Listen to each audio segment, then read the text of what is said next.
Here's a quick demo video of the custom firmware for John Ives.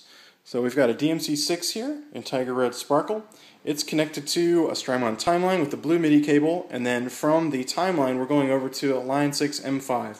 The M5 is standing in for the AXFX Ultra. We've got the Timeline set to Midi channel 1, and we have the M5 set to Midi channel 2. On the M5, you do it like this, channel 2. On the AXFX, it's in the Midi menu. Anyway, there's 3 instantly accessible modes on the controller. There's red, green, and blue.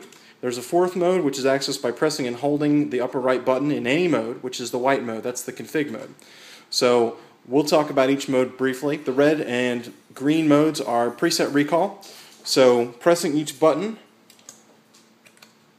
engages or disengages the timeline and the presets on the AXFX. Same thing with the green mode. The blue mode is looper control. You do not have to enter the looper in order to use this mode. You press the center button for play and stop, left button for record and overdub, and the upper left and center buttons for half speed and reverse.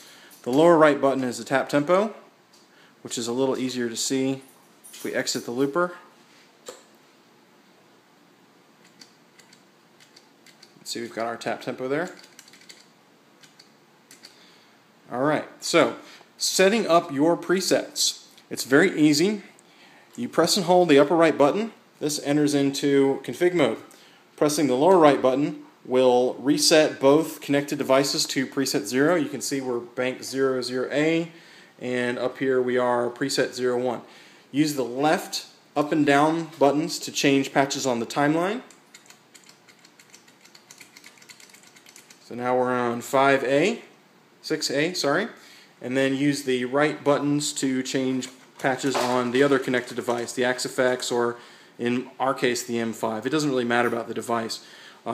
The code is written so that on a device with more than 127 presets, like the AXFX, it will enable all of those. So you can go all the way up to the topmost presets on the AXFX with no problems.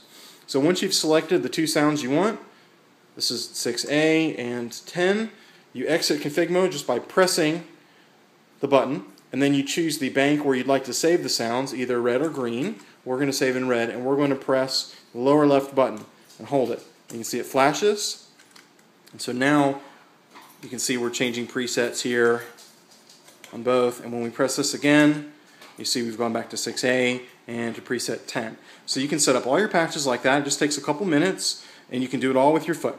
So there you go. Hope you enjoyed it. Thanks.